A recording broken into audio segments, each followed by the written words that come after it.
So, I wanted to take a moment to talk about entitlement because when you see abusers that are powering over a victim, doing things at them or to them, they're usually doing it because they feel entitled.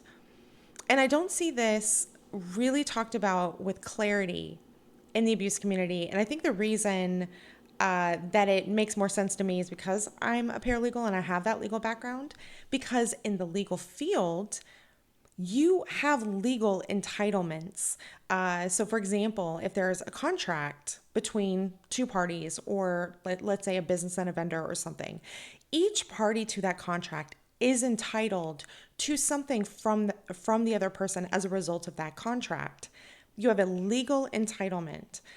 When you bring this concept into interpersonal relationships, it's less legal entitlements, although those do exist. It's less legal entitlement and more like, is it a reasonable entitlement or an unreasonable entitlement? Abusers will act as if something unreasonable that they feel entitled to is a reasonable entitlement. So, for example, they might feel, from their perspective, reasonably entitled to track you, control your clothing, to hit you, something.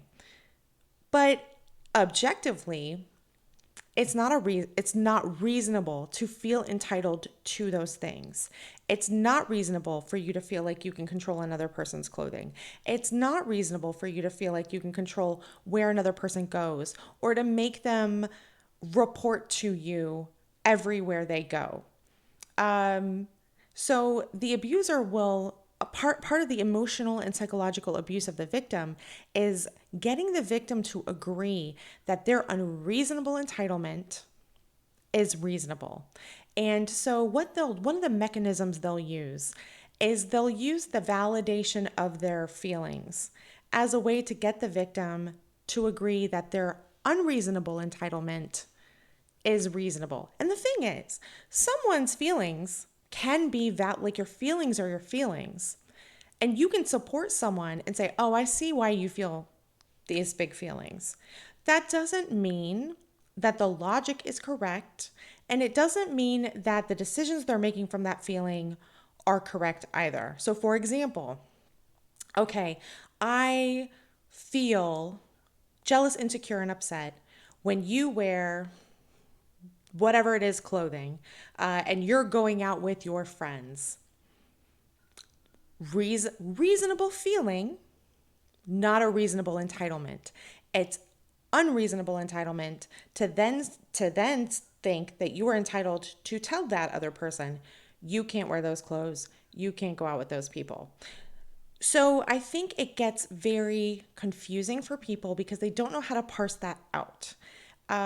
So a reasonable entitlement would be, if we are in a relationship or a marriage, I am reasonably entitled to you not going out and having sex with other people. Like, unless that's something that's a feature of your dynamic. But generally speaking, if you are in a relationship, that is a reasonable entitlement that both people understand that that is not something that's okay. So, for example, an abuser might come to a victim and say, "Well, you're being controlling if you're telling me I can't sleep with other people. Therefore, you're being like the abuser here." That logic is nonsensical and it's warped logic. So it is an unreasonable entitlement. It's not a real entitlement that they are then using to frame the victim as being unreasonable. And therefore, they should be allowed to do whatever it is that they want to do. So, whenever you have the abuser come to you and they're making some sort of a claim, the entitlement behind it is either reasonable or unreasonable. Okay.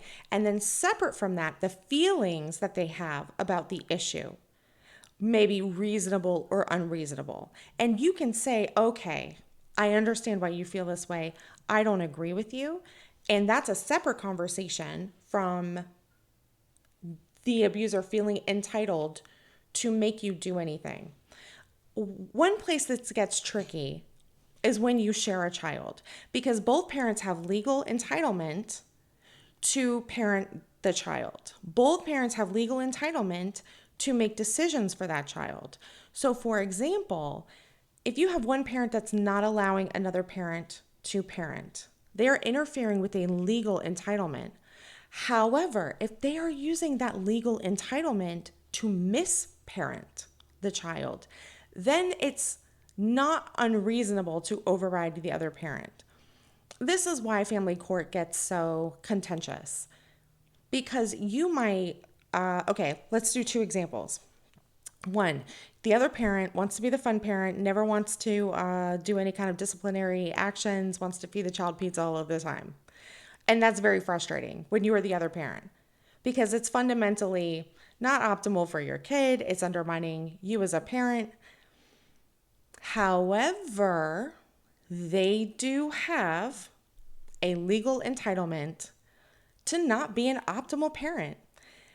However, they do not have a legal entitlement to be an abusive parent. So if you are dealing with another parent and that parent is being emotionally abusive to you or your child, that they do not have a legal entitlement to do. So, for example, that first situation, you might have valid feelings about how they are parenting and how frustrating it is. And it's stressful. But we do not have a requirement in society that parents be good parents. They just have to be good enough. Is the child alive? Is the child reasonably happy?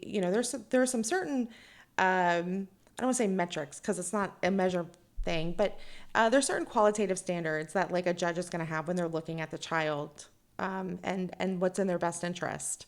So even though it's frustrating, and even though it's like maybe not the best, that parent has a legal entitlement to give your child pizza. But if your child is allergic to gluten, that pizza would be medically problematic for them. Then you have a legal entitlement to come in on behalf of the child and interfere with that parent's parenting. So while they have a legal entitlement to parent the child, they do not have a legal entitlement to misparent the child. They do not have a legal entitlement to be abusive. If you have a situation where that other parent is being abusive, then you can interfere with their ability to parent the child. So while they have the legal entitlement, they are misusing that legal entitlement. Therefore, they get to lose that legal entitlement when you go through a court of law and you bring it before a judge. Now, this doesn't always work out in one's favor. The court system is variable. But this is approximately kind of like the framework we would use. Now, how can you tell if somebody is entitled? You can tell somebody feels entitled when they don't accept your no. If you are asked a question and you say no, and they keep pushing, that means they feel entitled to whatever it is that they are asking for. And it's not a real request. It's not a real ask if you can't say no.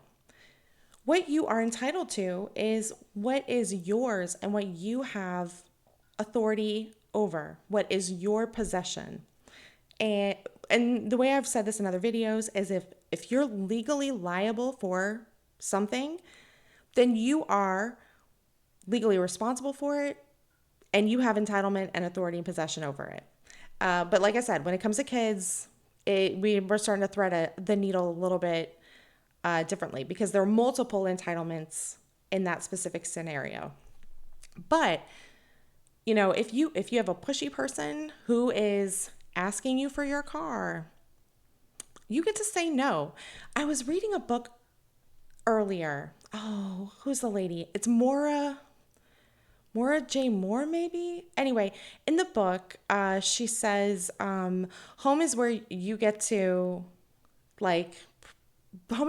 prevent people from coming in. The place that you own, that is your home, is where you can shut the door and you can say, no, you cannot come in. You have rights to that location. You have entitlement to that location. Other people do not have entitlement to that location. And so, for example, if you have a landlord has limited entitlement and then broad entitlement. So like they own it or they're managing it and they have entitlement to come in as long as they give like 24 hours notice, depending on where you live. They have specific legal entitlements. But generally, if you're the tenant and you are in good standing with your like rent, you are legally entitled to not let anyone in. You're legally entitled to shut the door. You're legally entitled to say no. So anything that you can say no about, you can say no about having sex with somebody. You can say no about giving someone money, like as long as you don't owe it to them. You can say no to letting someone in your home, letting someone in your car, whether or not you do labor for another person. Those are things that you get to say no about. Therefore, those are the places where you are entitled. You are entitled to say yes and no. So a thing that abusers will do is they will emotionally manipulate and gaslight you out of your entitlements. Oh, well, we're in a relationship, so you have to have sex with me. No, no, absolutely not. No. Now, will that relationship last for a very long time if sex is no longer on the table? Probably not. But that doesn't mean that they are entitled to having sex with you. And if they are not respecting your no, or you tell them no and they keep pushing, we're now getting into coercive and or rape territory. They are not entitled to your body. There is a broad expectation that in a relationship, there will be sex occurring, but that does not mean that anyone is entitled to that sex within the relationship. However, at any point, that other person is entitled to rethink the relationship, end it, get divorced, whatever. So we want to be recognizing other people's authority and autonomy over themselves while also making sure our authority and autonomy is being respected. And the way that we do that is we recognize, do I get to say no about this? Do other people respect my no? Anyway, I hope this makes sense, and I'll talk to you next time.